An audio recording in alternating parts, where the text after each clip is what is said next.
മീസ് welcome back to our family. നമ്മളിന്ന് നോക്കാൻ പോകുന്നത് ഹാർട്ട്ലി റിതം സീരീസിൻ്റെ 13ാമത്തെ എപ്പിസോഡാണ്. കഴിഞ്ഞ എപ്പിസോഡുകൾ നിങ്ങൾ കാണാത്തവരാണെങ്കിൽ പോയി കണ്ടിട്ട് വരാടാ, എന്നാലും നിങ്ങൾക്ക് കഥ മനസ്സിലാവും. ഇപ്പോൾ നമുക്ക് നേരെ കഥയിലേക്ക് കടക്കാം. ഇപ്പോൾ കാണിക്കുന്നത് മോർണിംഗ് യദുവിൻ്റെ വീട്ടിലാണ്. അവിടെ യദു കോളേജിൽ പോകാൻ റെഡിയായി താഴേക്ക് ഇറങ്ങി വരുന്നുണ്ട്. അപ്പോൾ സക്കു അപ്പൻ അവിടെ ലിവിംഗ് റൂമിലിരുന്ന് എന്തോ ആലോചിച്ച് പാട്ട് പാടുകയാണ്. ഒരിടത്തൊരിടത്തൊരിടത്തൊരു പതി ഭാര്യയെ അടിച്ചു, സ്വന്തം പത്നിയെ തൊഴിച്ചു. എന്താണ് സക്കു രാവിലെ തന്നെ ഒരു ഗാനമേളയൊക്കെ? എന്തു പറ്റി? ബാക്കി പുറത്തുള്ള ഓരോരുത്തന്മാര് സ്വന്തം ഭാര്യയെ അടിച്ചു ഇടിച്ചും തൊഴിച്ചും കഴിയുന്നു. അതൊന്ന് പറഞ്ഞതാണേ ഞാൻ. എന്താണ് സക്കു, എന്റെ മേരിക്കുട്ടിക്ക് അതുപോലെ അടി കൊടുക്കണമെന്നുണ്ടോ? ടീ കുടിച്ചാത്ത നീ തീ കിടത്തിയിലും വേണ്ടൂല, അതിൽ പെട്രോൾ ഒഴിക്കാണ്ടിരുന്നാ മതി. പിന്നെ നിന്റെ തള്ളയെ എനിക്ക് അടിക്കണമെന്നുണ്ടായിരുന്നെങ്കിൽ അതെനിക്ക് പണ്ടേ ആകായിരുന്നു. ഞാനത് ചെയ്യാത്തത് ഞാനൊരു പ്യുവർ ജെന്റിൽമാൻ ആയതുകൊണ്ടും എൻ്റെ ഫാമിലി എന്നെ അങ്ങനെ വളർത്താത്തതുകൊണ്ടോ. Be a pure gentleman to your woman, okay? ഓ, അപ്പൊ എൻ്റെ വീട്ടുകാരെ എന്നെ മോശമായിട്ടാ വളർത്തിയെന്നാ നിങ്ങൾ പറഞ്ഞു വരുന്നത് അല്ലേ മനുഷ്യ? ദൈവമേ, തവിയൊക്കെ കയ്യിലിരിക്കുന്നു. ഞാൻ അങ്ങനെയൊന്നും പറഞ്ഞിട്ടില്ല. അയ്യോ ചുമ്മാതാ മേരിക്കുട്ടി അങ്ങനെ വളർത്തി മോശമാക്കിന്ന് തന്നെയാ സക്കു പറഞ്ഞു വന്നത് അല്ലേ സക്കു? പോടാ, അങ്ങനെയൊന്നും അല്ല മേരി, ഇവ നോണ പറയാ. നീ അത് വിശ്വസിക്കരുത് കേട്ടോ. നോണയൊന്നും അല്ല മേരിക്കുട്ടി, സത്യാ ഞാൻ പറഞ്ഞത്. ഈ സക്കുവിനെ വിശ്വസിക്കരുത്. ഡേ നിന്റെ തന്തയല്ലേടാ ഞാൻ, എന്നെ ഇങ്ങനെ ചതിക്കാവോ? നിന്റെ എല്ലാ കൊളരുതായ്മയ്ക്ക് കൂട്ടിവെക്കുന്നവനല്ലേടാ ഞാൻ എന്നും പറഞ്ഞ് എന്റെ മേരിക്കുട്ടിയെ കുറ്റം പറയാൻ ഞാൻ കേട്ടോണ്ടിരിക്കണോ? ഡേ ചതിയാ. എന്റെ പൊന്ന് സക്കു, മേരിക്കുട്ടിയുടെ പിണക്കം മാറ്റാനുള്ള ഒരു ഗോൾഡൻ ചാൻസ് ആയി കിട്ടിയേക്കണേ. യൂസ് ചെയ്യ് സക്കു, യൂസ് ചെയ്യ്. ഇനി ബാക്കി വരുന്നതെല്ലാം സക്കു എന്നെ ഹാൻഡിൽ ചെയ്തോ. ഇതിന്റെ ക്രെഡിറ്റ് സക്കുവിന് ഇരിക്കട്ടെ. അതിന് വേറെ എന്തൊക്കെ വഴികളുണ്ടായിരുന്നു. എന്നെ അവളുടെ അണ്ണാക്കി തന്നെ ഇങ്ങനെ ഇട്ടിട്ട് പോണായിരുന്നു. ഡേ ഇതൊന്ന് സോൾവ് ചെയ്തിട്ട് പോടാ. പോയി ഇനി ഞാൻ എങ്ങനെയല്ലേ കൺവിൻസ് ചെയ്യാ. ഇതും അങ്ങനെ പുറത്തിറങ്ങി പോവാണ്. അപ്പൊ അവിടെ ആദ്യ ബൈക്കിൽ അവനെ കാത്തിപ്പുണ്ട്. അടിക്കലടി, എനിക്കിത് ഹോസ്പിറ്റലിൽ പോവാനുള്ളതാ. അയ്യോ, ഹോസ്പിറ്റലിൽ തന്നെ അല്ലേ പോന്നെ, അപ്പൊ ഇതൊക്കെ കുഴപ്പമില്ല. ഡേ ഒന്ന് വന്ന് രക്ഷപ്പെടുത്തടാ എന്ന് പറഞ്ഞ സക്കു നിലവിളിക്കുന്നുണ്ട്. But no use. അപ്പൊ ആദ്യം വന്നിട്ട് ഇന്നും നീ എന്തോ പണി ഒപ്പിച്ചല്ലടാ, പാവോടാ, പോവാ എന്ന് പറഞ്ഞ് നേരെ ബൈക്കിൽ കയറുവാണ് ഇതു. അങ്ങനെ രണ്ടുപേരും കൂടി അവിടെ നിന്ന് കോളേജിലേക്ക് പോവാണ്. പോകുന്ന വഴിക്കല്ല ഇതു എന്തോ ആലോചിച്ച് ചിരിച്ചോണ്ടാണ് പോകുന്നത്. ഇത് ആദ്യം കാണുന്നുണ്ട്. ആദ്യം ഒരു പോക്കർ ഫേസ് വെച്ചാണ് വണ്ടി ഓട്ടിക്കുന്നത്. അങ്ങനെ ടൈം സ്കിപ്പ് ആവുകയാണ്. ഇപ്പോൾ കോളേജിൽ ഒരു ഇന്റർവെൽ ടൈമാണ്. റിതം ക്ലാസ്സിലെ ഒരു ബെഞ്ചിൽ കൈവച്ച് കിടന്നുറങ്ങുവാണ്. ആ ടൈമിൽ ആദ്യം ഋതത്തിന്റെ ക്ലാസ്സിലേക്ക് വരികയാണ്. ആദ്യം കണ്ടത് അവിടെ ഇരുന്ന് എല്ലാ ജൂനിയേഴ്സും എഴുന്നേൽക്കുകയാണ്, ഋതം ഒഴികെ. ഋതം ക്ഷീണിച്ചു വന്ന് നല്ല ഉറക്കത്തിലാണ്. ആദ്യം കൈ വെച്ച് സൈനിലൂടെ ജൂനിയേഴ്സിനോട് ഇരിക്കാൻ പറയുന്നുണ്ട്. എന്നിട്ട് പെട്ടെന്ന് describe the anatomy of lungs. Lungs are the major organs of the respiratory system and are divided into sections or lobes. The lungs has an apex, 3 borders and 3 surfaces. The apex lies above the first rib. The 3 borders include the anterior, posterior and inferior borders. The anterior borders the ശ്വാസം വിടറി, ഇല്ല നിന്റെ lungs അടിച്ചു പോകും. കൊള്ളക്കാരുടെ ഉറങ്ങാനും സമ്മതിക്കൂല. അല്ല senior എന്താ ഇവിടെ? നെക്സ്റ്റ് പീരീഡ് ഞങ്ങൾക്ക് പ്രൊഫസർ ഇല്ല, അതാ നല്ല സുഖമായിട്ട് ഇറങ്ങാന്ന് വിചാരിച്ച. ഈ പീരീഡും ഫ്രീ അല്ലായിരുന്നോ? അല്ല ജെനി എവിടെ? ജെനി എവിടെ? അവള് കബീഷേട്ടൻ്റെ കൂടെ ലൈബ്രറിയില്ല. ഓ, ഇത് കേൾക്കാനാ സീനിയർ വന്നേ? ഇനി ഞാനൊന്ന് കിടക്കട്ടെ. അയ്യടാ, നിന്റെ സുഖകരം തിരക്കാനൊന്നും അല്ല ഞാൻ വന്നത്.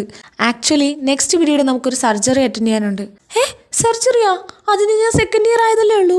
ഇപ്പോഴേ സർജറി ഒക്കെ ചെയ്താൽ എങ്ങനെയാ ശരിയാവാ? അയ്യടാ, നീ അത്രയ്ക്കൊന്നും കഷ്ടപ്പെടണ്ട. ഇതൊരു മൈനർ സർജറിയാ. പിന്നെ നീ ഒന്നും ചെയ്യണ്ട, സീനിയർ ഡോക്ടർ ഉണ്ട്, പുള്ളി ചെയ്തോളും. നമ്മളത് കണ്ടുപഠിക്കണം, അത്രേ ഉള്ളൂ. നമ്മൾ രണ്ടുപേരും കാണും, പിന്നെ ജോഡ ടീം കബീഷ് ജെനിയും കാണും. അല്ലല്ല, അവർ രണ്ട് ഇന്നലത്തെ സെക്ഷനായിരുന്നു. സോ വേറെ കുറച്ച് ടീംസ് കൂടി കാണും, അവരായിരിക്കും ഉണ്ടാവുക. അയ്യോ സീനിയർ, ഞാൻ വരണോ? എനിക്ക് നല്ല ക്ഷീണമുണ്ട് സീനിയർ, എനിക്ക് വയ്യ, പനി പോലെയൊക്കെ ഉണ്ട്. ഓ എന്ത് ചൂടാ. എവിടെ എന്നും ചോദിച്ച് ആദ്യം ഋതത്തിന്റെ നെറ്റിയിൽ കഴുത്തിലൊക്കെ കൈവച്ച് നോക്കുകയാണ് പനിയുണ്ടോന്ന് അറിയാൻ വേണ്ടിയിട്ട്. ഋതം അങ്ങനെ ഷോക്കായി ആദ്യം തന്നെ നോക്കാണ്. கொஞ்சம் பார்த்து விடு கொஞ்சம் பேசி விடு என்று என் விழிகள் ஐயோ என கேட்ட கோடை கால மழை வந்து போன பின்னும் சாலையோரம் மரம் தன்னாலே நீ சொட்ட என்னை தாக்கும் புயலே இரவோடு காயும் வெயிலே.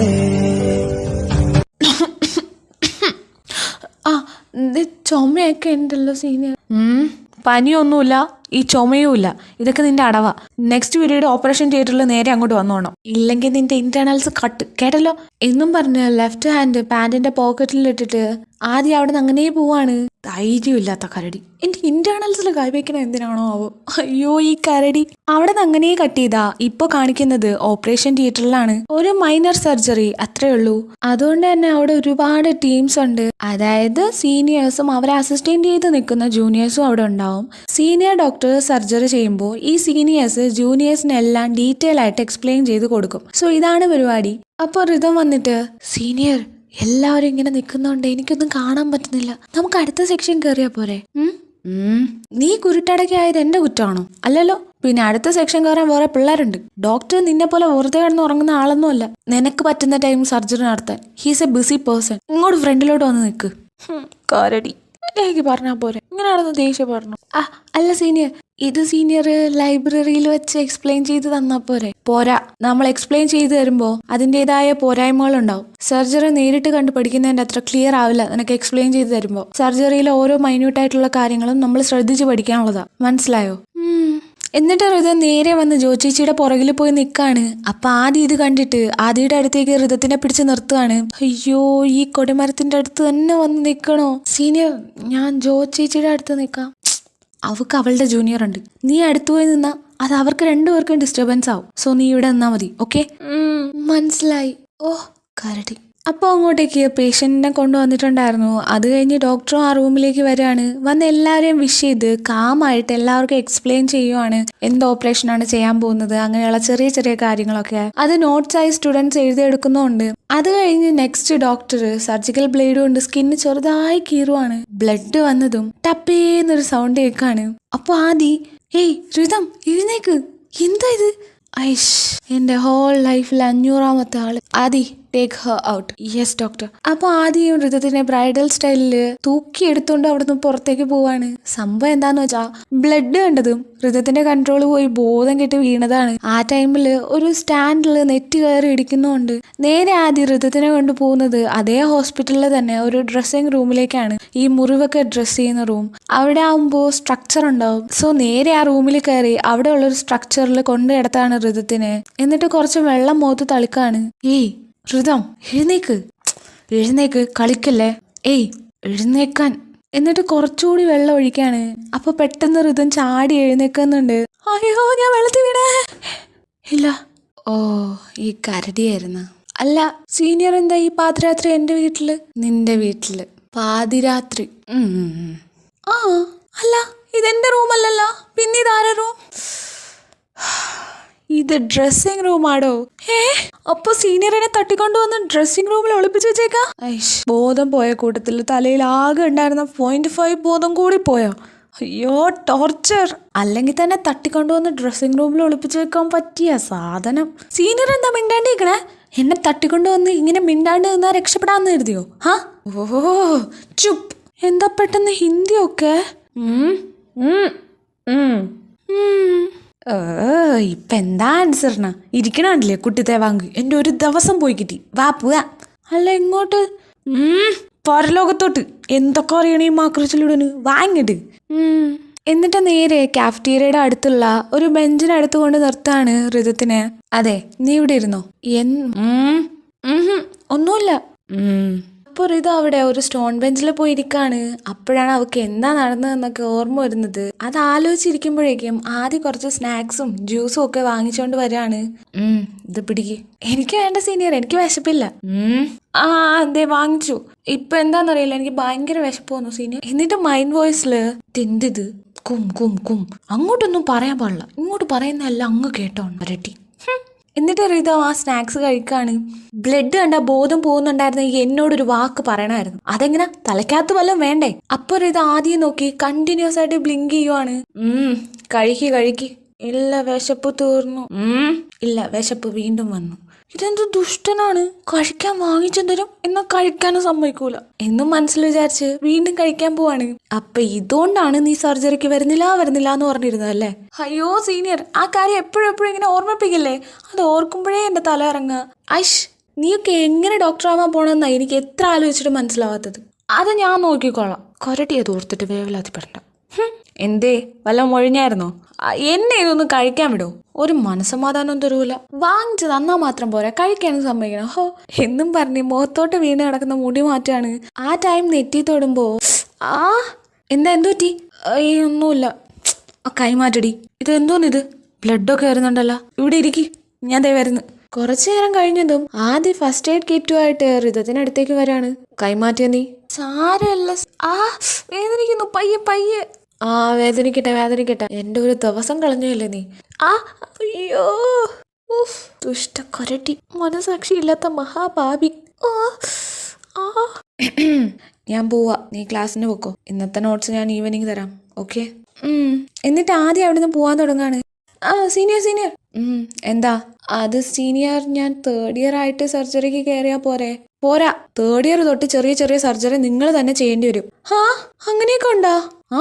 പിന്നെ MBBS എന്ന് പറയുന്നത് ചുമ്മാതാ. 2nd ഇയർ തൊട്ടേ ഇത്രയും നല്ല രീതിക്ക് സർജറിയുടെ പ്രാക്ടിക്കൽ തന്നെ തരുന്നത് ഇതിനു വേണ്ടിയിട്ടാ. ഇവിടെ മാത്രമേ ഇങ്ങനെ ഉള്ളൂ. മര്യാദക്ക് ഇതെല്ലാം നേരെ നോക്കി പഠിച്ചോ. സീനിയർ, എനിക്ക് ബ്ലഡ് കണ്ട അപ്പം തന്നെ എന്റെ ബോധം പോവും. അതെനിക്കറിയാലോ. അപ്പൊ ഞാൻ എന്താ ചെയ്യാ? ഞാനൊരു ഐഡിയ പറയാം. എന്താ? നീ നേരെ ഒരു ഇറച്ചി കിട്ടുന്ന കടയിലോട്ട് പോവാ. ഇറച്ചി കടക്കാ? ഇറച്ചിയെല്ലാം വാങ്ങാനാ? തൂക്കി കയറി വെടിവെക്കരുത്, പറയുന്ന മുഴുവനും cake. Okay senior, you continue. അവിടെ കുറച്ചു നാള് ആ ആളുടെ അസിസ്റ്റന്റ് ആയിട്ടൊക്കെ നീ അങ്ങ് നിക്ക്. അപ്പം എനിക്ക് ഈ ബ്ലഡിനോടുള്ള പേടി അങ്ങ് മാറിക്കിട്ടും. അത് നല്ലൊരു ഐഡിയ സീനിയർ. അപ്പൊ അങ്ങനെ ചെയ്യാല്ലേ? അയ്യേ, അത് ഞാൻ ചുമ്മാ പറഞ്ഞതാ. ഇനി ഇതും കേട്ടിട്ട് നേരെ ഇറച്ചിക്കടയിലോട്ടൊന്നും കയറി ചെല്ലല്ലേ. ഹൈഷ്, ഇതിനോടൊന്നും പറയാനും പറ്റൂല ദൈവമേ. ഈ തലക്കകത്ത് ഒന്നുമില്ലാന്ന് വീണ്ടും തെളിയിക്കുകയാണല്ലോ ഈ മാക്രി. എന്റെ പൊന്നു മാക്രി ചെല്ലോട് ഞാൻ അത് ചുമ്മാ പറഞ്ഞതാ. നിന്റെ അടുത്ത് എന്നെ ഒന്നും പറഞ്ഞിട്ടില്ല. മാച്ചകള. ഞാൻ പോവാ. നിന്റെ ഈ മണ്ടത്തരൊക്കെ കേട്ട് ടൈം വേസ്റ്റ് ആക്കാനൊന്നും എന്റെ കയ്യിലില്ല എന്നും പറഞ്ഞ ആദ്യം അവിടെ നിന്ന് ദേഷ്യത്തിൽ പോവാണ്. പരട്ടക്കരടി, എന്നെ കളിയാക്കാൻ വേണ്ടി മാത്രമായിട്ട് നടക്കുക. ഇങ്ങനെ അതിന് വല്ല ക്ലാസ് കൊടുക്കുന്നുണ്ടാവോ? കരടി. അപ്പൊ ഋത അവിടെ നിന്ന് അങ്ങനെ ക്ലാസ്സിലേക്ക് പോവാണ്. ആ സമയം ലാറയും ഗ്യാങ്ങും വന്ന് ഋതത്തിനെ സ്റ്റോപ്പ് ചെയ്യിക്കാണ്. ഹേ സ്ലട്ട്, ഇന്നിനി ആരെ വിളക്കാനാ പോണേ? അയ്യോ, എന്റെ പൊന്ന ലാറ സീനിയറിന് അൽഷിമേഴ്സും വല്ലതും ഉണ്ടോ? സോറി. ദേ അവിടെ നോക്കിക്കോ, ആ കണ്ണാടിയിലുണ്ട്. അങ്ങോട്ട് നോക്കി വിളിച്ചോ സ്ലട്ടെന്ന്. ഇങ്ങനെ ചെവിയിലോ നടന്ന് വിളിച്ച് കൂവല്ലേ. It's pure irritating. You are the one who always irritating us. Really? അപ്പൊ ഞാനാണോ നിങ്ങളെ ഇപ്പൊ വഴിമുടക്കി നിൽക്കുന്നത്? അല്ലല്ലോ, നിങ്ങളല്ലേ എവിടുന്നോ വന്ന് എന്റെ വഴിമുടക്കി നിൽക്കുന്നത്. പിന്നെ നിങ്ങളെല്ലാരും നല്ലൊരു ഡോക്ടറിനെ കാണുന്നത് ബെറ്ററാ. അയ്യോ, ഈ ഡി എന്ന് വിളിച്ച് നിങ്ങൾക്ക് ബോറടിക്കുന്നില്ലേ? എന്തായാലും കേട്ട് എനിക്ക് നല്ല ബോറടിക്കുന്നുണ്ട്. പുതിയ പേരുകൾ വല്ലതും കണ്ടുപിടിച്ചാൽ നന്നായിരിക്കും. നീ കൂടുതൽ ഓവർ സ്മാർട്ട് കളിക്കാൻ നോക്കല്ലേ. എല്ലാം കൂടി ഒടിച്ചും മടക്കി ഞങ്ങൾ കയ്യിൽ തരും. ഇവിടെ ഇപ്പൊ ആരാ ഓവർ സ്മാർട്ട് കളിക്കണേ? ഞാനോ അതോ നിങ്ങളോ? ഓക്കെ, ഞങ്ങൾ ഒന്നിനും വരുന്നില്ല. ഒരു കാര്യം മാത്രം പറയാം. അവൻ എനിക്കുള്ളതാ.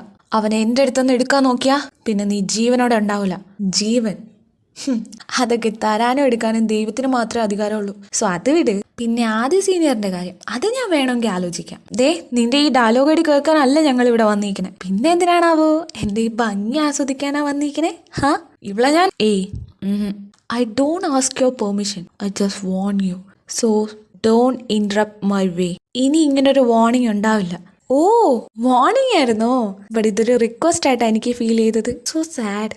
ഇനി നീ ആദിയുടെ കൂടെ നടന്ന് എന്നെ അവനെയും പിരിക്കാൻ നോക്കിയ പിന്നെ നീ ജീവനോടെ ഉണ്ടായിരിക്കില്ല. അയ്യോ എന്റെ പൊന്നു സീനിയേഴ്സേ, നിങ്ങൾക്ക് ഇങ്ങനെ എന്നെ പിടിച്ചു നിർത്തി കളയാൻ ഒരുപാട് ടൈം ഉണ്ടായിരിക്കും അല്ലേ? പക്ഷെ എനിക്കില്ല. So give me a way എന്നും പറഞ്ഞ അവരുടെ ഇടയിൽ കൂടി നടന്നു പോവാണ്. അപ്പോഴാണ് ജെനി അങ്ങോട്ടേക്ക് വരുന്നത്. അപ്പുറത്തും വീണ്ടും തിരിഞ്ഞ് ലാറയും ഗ്യാങ്ങിനെയും നോക്കിയിട്ട്, അതെ സീനിയേഴ്സ്, നിങ്ങളിപ്പോ പഠിക്കുന്ന കാര്യത്തിൽ കോൺസെൻട്രേറ്റ് ചെയ്താൽ മതി. ആദ്യ സീനിയറിനെ ഞാൻ നോക്കിക്കോളാം. എന്നാ ഞാൻ പോട്ടെ, ബായ്. എന്നിട്ട് ഋത അവിടുന്ന് ജെനിയുടെ കൂടെ പോവാണ്. അപ്പൊ ഇവിടെ ലാറ, ഇറ്റ്സ് ടു മച്ച്. നിന്റെ ഡാഡിയോട് പറഞ്ഞ അവളെ അങ്ങ് കൊന്നു കളയാൻ പറ്റുമോ? അവളുടെ പുറകെ നടക്കലല്ല എന്റെ ഡാഡിയുടെ ജോലി. ഇവളുടെ കാര്യം ഞാൻ നോക്കിക്കോളാം. നീ ഇത് പറയാൻ തുടങ്ങിയിട്ട് 1.5 വർഷമായി. എന്നിട്ടൊന്നും ഇതുവരെ നടന്നില്ല. ജസ്റ്റ് വെയിറ്റ് ആൻഡ് വാച്ച് എന്നും പറഞ്ഞ ഒരു ഈവിൾ സ്മോക്കിയാണ് അവിടെ നിന്ന് അങ്ങനെ കട്ട് ചെയ്താ ഇപ്പൊ കാണിക്കുന്നത് അതേ ഡേയിലെ ഈവനിങ് ആണ്. ഋതവും ജെനിയും കൂടെ നടന്നു പോവാണ്. ആ ടൈം ഏതോ ഓടി ഋതത്തിന്റെ അടുത്ത് വന്നിട്ട് ഓയ് നീയായിരുന്നോ, പേടിപ്പിച്ചല്ലോടാ മഹാഭാവി. അല്ല എന്താണ് മോനെ ഇന്ന് ഇവിടെ ഒന്നും കണ്ടേ ഇല്ലല്ലോ. I am a busy man you know. ഓ സീരിയസ് അടി? ഹാ എന്തായിരുന്നു ബിസി? അതൊന്നുമല്ല. എക്സ്ക്യൂസ് മീ ഇവിടെ ഞാനറിയാതെ എന്തോ ഓടുന്നുണ്ടല്ലോ. പോടി, അങ്ങനെ ഒന്നുമില്ല. കണ്ടുപിടിച്ചോളാം. നീ കണ്ടുപിടിക്ക്. ഋതം എന്താടാ? മറ്റന്നാ നിങ്ങൾക്ക് ലീവല്ലേ? ലീവാണ്. പക്ഷെ അതെന്തിനാണെന്ന് മാത്രം മനസ്സിലായില്ലടാ. അതിന്റെ തൊട്ടടുത്തടേ ഇവിടെ എക്സിബിഷൻ ആണ്. എന്ത് എക്സിബിഷൻ? അതിങ്ങനെ 2 വർഷം കൂടുമ്പോ ഉണ്ടാവുന്ന ഒരു പ്രതിഭാസമാണ്. ഞങ്ങളുടെ ഫസ്റ്റ് ഇയറിൽ ഇതുണ്ടായിരുന്നു. അത് കഴിഞ്ഞത് ഇപ്പോഴാ വരുന്നത്. ഇനി നിങ്ങൾ 4th ഇയർ ആവുമ്പോ ഇത് വീണ്ടും വരും. അപ്പൊ നമ്മൾ എന്താ ചെയ്യണ്ടേ? അല്ല അതിനെപ്പറ്റി സ്പെഷ്യലായിട്ട് ഇന്നൊരു അനൗൺസ്മെന്റ് പറഞ്ഞില്ലല്ലോ. അത് മറ്റന്നാൾ കോളേജ് വെബ്സൈറ്റിൽ അനൗൺസ് ചെയ്യും. എല്ലാ സ്റ്റുഡൻസിനും അന്ന് തന്നെ ഇൻവിറ്റേഷൻ സെൻഡ് ചെയ്യുകയും ചെയ്യും. അപ്പോൾ മറ്റന്നാൾ ഞങ്ങൾക്ക് ഫുൾ റെസ്റ്റ് അല്ലേ? ഞമ്മക്കല്ല, ജൂനിയേഴ്സിന്. ഫ്രഷ്നേഴ്സിന് മാത്രമേ ഉള്ളൂ ഈ ആനുകൂല്യം. പിന്നെ മ്യൂസിക് ക്ലബിൽ ഇല്ലാത്ത കുട്ടികൾക്കും. ഇതെവിടുത്തെ പരിപാടിയാ? അതിവിടുത്തെ പരിപാടിയാ. നമ്മളാ ഇവിടെ എല്ലാം സെറ്റാക്കാനുള്ളത്. അതുപോലെ തന്നെ എല്ലാ സ്റ്റുഡൻസിനും ഇൻവിറ്റേഷൻ അയക്കാനുള്ളതും നമ്മളാ. ദവാ പോവാം. അതെ വരുവാടാ. അപ്പൊ എല്ലാം പറഞ്ഞ പോലെ നാളെ കാണാം. ബൈ എന്നും പറഞ്ഞ് ഏതോ അവിടുന്ന് ഓടിപ്പോവാണ്. എനിക്കങ്ങ് വയ്യ. അപ്പൊ ഒരു ഡേ ഫുള്ള് റെസ്റ്റ് ഇല്ലല്ലോ മോളെ. അതെങ്ങനെയാ ശരിയാവാ? അതിങ്ങനാ ശരിയാവാ. കഴിഞ്ഞ തവണ നിനക്ക് മാത്രം സ്പെഷ്യൽ ക്ലാസ് അഭിഷേകം വച്ചത് ഓർക്കുന്നുണ്ടോ നീ? അന്ന് എന്നെ നീ കുത്തിപ്പൊക്കി കൊണ്ടുവന്നു. അതിനു മുമ്പ് ഒരു ദിവസം മതി എനിക്കെല്ലാം ഓർമ്മയുണ്ട്. നല്ലതാ. കർമ്മ ഇസ് എ ബൂമറാങ് മോളെ എന്നും പറഞ്ഞു ഋതം ഹെയറും ഫ്ലിപ്പ് ചെയ്ത് അവിടെ നിന്ന് അങ്ങ് പോവാണ്. എന്നെ മനസ്സമാധാനായിട്ടൊന്ന് റെസ്റ്റ് എടുക്കാനും വിടൂല. ചേട്ടനനിയത്തി ഓക്കെ കണക്കാ. ഇനി ഇതുങ്ങൾ രണ്ടും വല്ല ശരിക്കും ബ്രദർ സിസ്റ്റർ ആണോ? ആർക്കറിയാം. ഋതു നിക്കടി, ഞാനും വരുന്നു. അവിടെ നിന്ന് അങ്ങനെ കട്ട് ചെയ്താ ഇപ്പൊ കാണിക്കുന്നത് ഏതന്റെ വീട്ടിലാണ്. ഏതൻ ഫുൾ ഹാപ്പിയായി ആദിയുടെ ബൈക്കിൽ നിന്ന് ഇറങ്ങാണ്. അപ്പൊ ആദി ഡായതു എന്താടാ? ഇല്ലടാ, മേരിയമ്മ ഇപ്പോഴും കൽപ്പിലായിരിക്കോ? എണക്കുരുവികൾ നിന്ന് കുറുകുന്ന പോലെ രണ്ടും കൂടി കുറുകിക്കൊണ്ട് നിൽക്കുമായിരിക്കും. ആ ടൈം സക്കുവും മേരിക്കുട്ടിയും സംസാരിച്ച് അങ്ങോട്ടേക്ക് വരാണ്. ഞാൻ പറഞ്ഞില്ലേ ഇതേ വരുന്ന എണക്കുരുവികള്. ഇങ്ങനെയാണ് പോക്കെങ്കിൽ ഈ 2 എണക്കുരുവികളും ചേർന്ന് എന്നെ അധികം വൈകാതെ ചേട്ടനാക്കും. മിണ്ടാണ്ടിരിക്കടാ. അല്ല നീ കേറുന്നില്ലേ? ഇല്ലടാ, കുറച്ച് നോട്ട്സ് പ്രിപ്പയർ ചെയ്യാനുണ്ട് എന്നും പറഞ്ഞ ആദ്യം അവിടെ നിന്ന് വീട്ടിലേക്ക് പോവാണ്. ഇവൻ നന്നാവൂല. എന്താണ് മഹനെ നന്നാവാൻ പോണ കാര്യം പറയുന്ന കേട്ടില്ല? വല്ല ദുരുദ്ദേശം ഉണ്ടാ നന്നാവാൻ? ഈ ജന്മം എനിക്ക് ആ ദുരുദ്ദേശം ഇല്ല സക്കു. വെറുതെ ആശിച്ചു. രണ്ടും കൂടി ഇവിടെ നിന്ന് അടി ഉണ്ടാക്കാതെ പോയി റെഡി ആവാൻ നോക്ക്. റെഡി ആവാനോ? എവിടെ പോണ്? ഒരു ഔട്ടിങ്. ആക്ച്വലി ഞങ്ങൾ 2 ഡേറ്റിന് പോകുന്നതാണ്. പിന്നെ നിന്നെ ഒറ്റയ്ക്കാക്കണ്ടല്ലോ എന്ന് വിചാരിച്ചിട്ട് കൂടെ കൊണ്ടുപോകുന്നേ ഉള്ളൂ. അയ്യേ, നിങ്ങൾ 2 കൂടെ പോയിട്ട് വാ. ഞാനെങ്ങും വരുന്നില്ല. അങ്ങനെ വരാണ്ടിരിക്കാൻ ഒന്നും നോക്കണ്ട. നിന്നെ എനിക്ക് എന്നെ പോലെ ഒരു നല്ല ജെന്റിൽമാൻ ആക്കണം. അപ്പൊ എന്റെ കൊച്ചിനെ നിങ്ങൾ തൊലയ്ക്കുമല്ലേ മനുഷ്യ? മേരി, എന്നെ നീ കന്നഡ പറയിക്കരുത്. കുടിച്ചാത്ത മര്യാദയ്ക്ക് പോയി റെഡി ആയിട്ട് വാ. നമ്മൾ 3 പേരും കൂടി പുറത്ത് ഔട്ടിങ്ങിനൊക്കെ പോയിട്ട് ഒരുപാട് നാളായില്ലേ. ഇന്ന് നമുക്ക് എല്ലാവർക്കും കൂടെ പോയിട്ട് വരാം. വാ.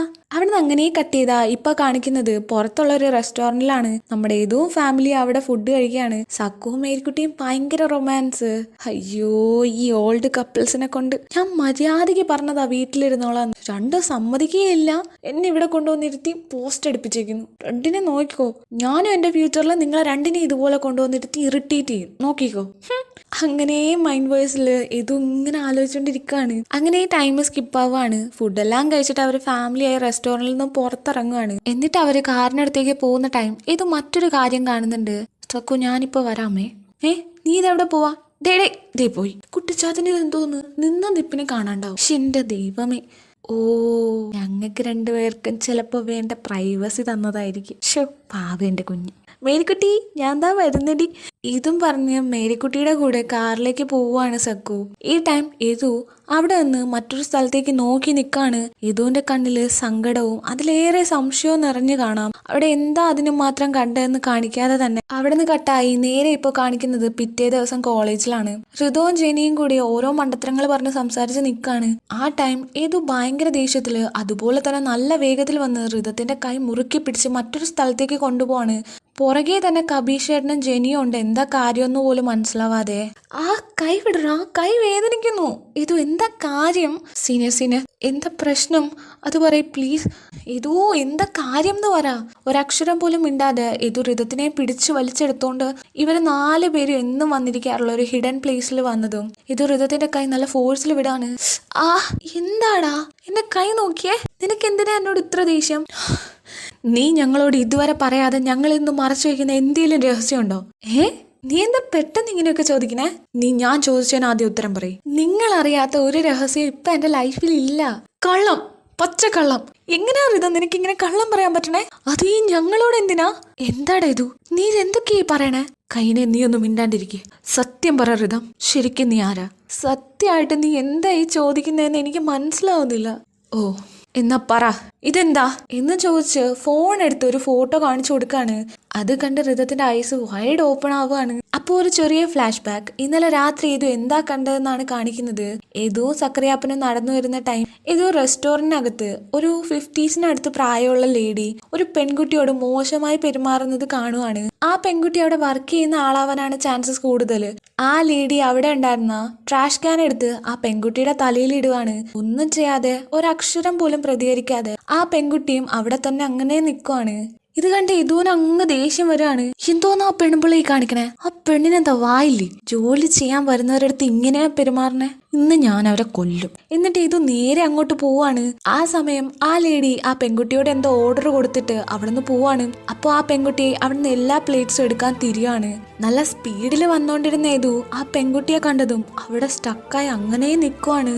Ritham to be continued. ഇനി എന്താ നടക്കാൻ പോകുന്നതെന്ന് അടുത്ത എപ്പിസോഡിൽ കാണാം. അടുത്ത എപ്പിസോഡിൽ കാണുന്നവരേക്കും bye, take care, love you so much. Miss you so much.